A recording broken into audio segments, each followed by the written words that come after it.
This time the Supreme Court agreed with us and nullified the presidential elections. Unfortunately, the Electoral Commission was not able to guarantee that the repeat elections were going to be different from the other ones. That's why we boycotted the repeat elections that time.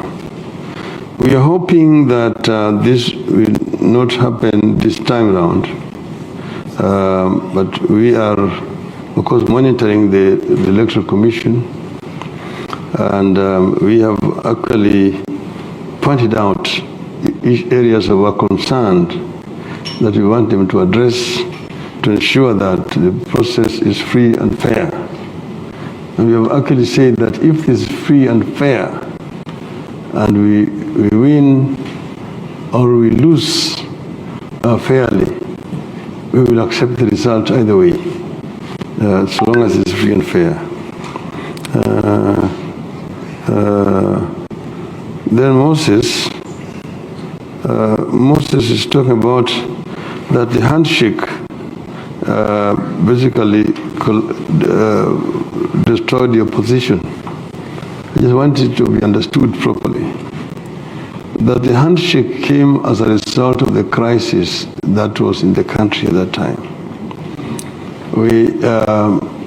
The Supreme Court had nullified the elections. We had demanded that the playing field be leveled before we participated. That was not done. In the end, and the turnout was, because then they went on to now swear the president on its own, which angered our people. We called for boycotts of certain products in the country. We also called for positive action, that is demonstrations, peaceful demonstrations, which were taking place on a weekly basis.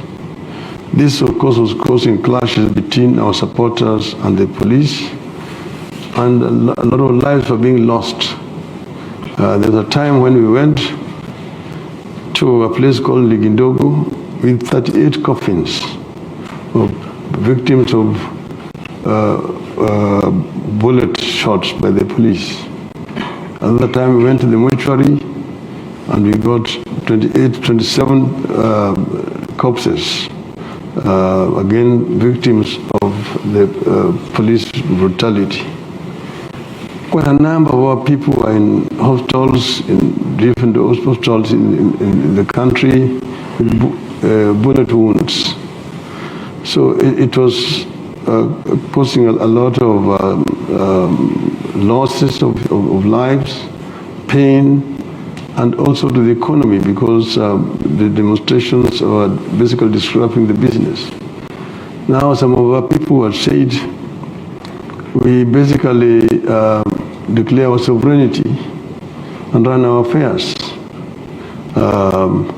In the midst of this, because people, we had accessed the real results of the elections, we did the swearing in.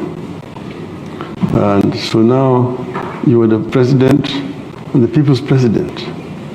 And the people have said, let us now take all the portraits of President Kenyatta in all the public buildings, in our strongholds, heap them somewhere, touch them, and declare our sovereignty and begin to collect taxes and run our affairs. On the other hand, the supporters of Mr. Kenyatta went and told him, what Mr. Odinga has done is treason. Let's arrest him, charge him with treason, take him to committee, and hang him, so that peace comes back to the country. Both ways, Mr. Kenyatta refused, and I also refused. It is under those circumstances that we agreed to meet and to dialogue. And it took a very long time until we basically agreed that Kenya was bigger and more important to both of us. And we agreed that we would work together to ensure that never again will Kenyans go to the ballot and we end up with violence like has been the case before. that will ensure that the elections are free and fair. And we agreed to shake hands and came up with a memorandum of understanding that was aimed at creating the enabling environment. That is what eventually resulted in what was called the Building Bridges Initiative in our country. So opposition did not collapse, to answer you. We did not go into government, unlike the propaganda being spread by our detractors. We remained very much in opposition. Our party in parliament was doing what is done in this country, what you call Her Majesty's loyal opposition, where you do not just propose for the sake of proposing, but oppose and also offer a constructive alternative as what you're opposing. This is what has been happening in Kenya. There have been fallacious theories that, oh, you've got opposition in government and government in opposition.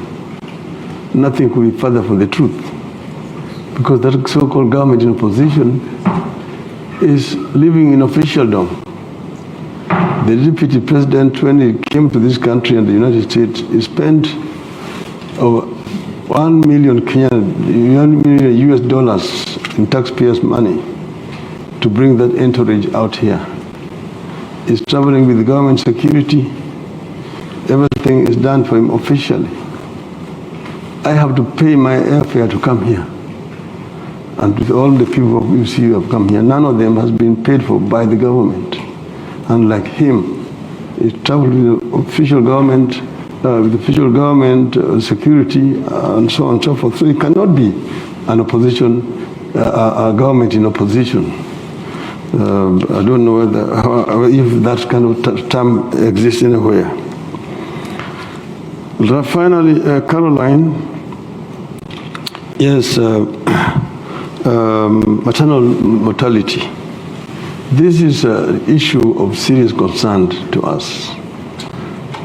Accompanied here by Madam Charity Ngilu, who has been a Minister for Health and came up with a policy to address this particular issue and other issues of health concerns. That we have said that we are going to improve health care generally in the country by ensuring that the facilities are available and closer to the people, and that they are brought up to real international standards, so that you have got facilities which are manned by qualified staff, and the equipment and everything else is available in those centers. So this will help to minimize maternal mortality in the country. The antenatal care and so all this will be provided for through this kind of scheme. And you talked about the safe abortion. As you know, that this was a very contentious issue during the debate of our new constitution. But our constitution had provided that in cases where the life of the mother is threatened, then the doctors are actually entitled and allowed to terminate the pregnancy. And just like general maternal mortality rate, this will be done as in the centers that we are intending to provide. We're close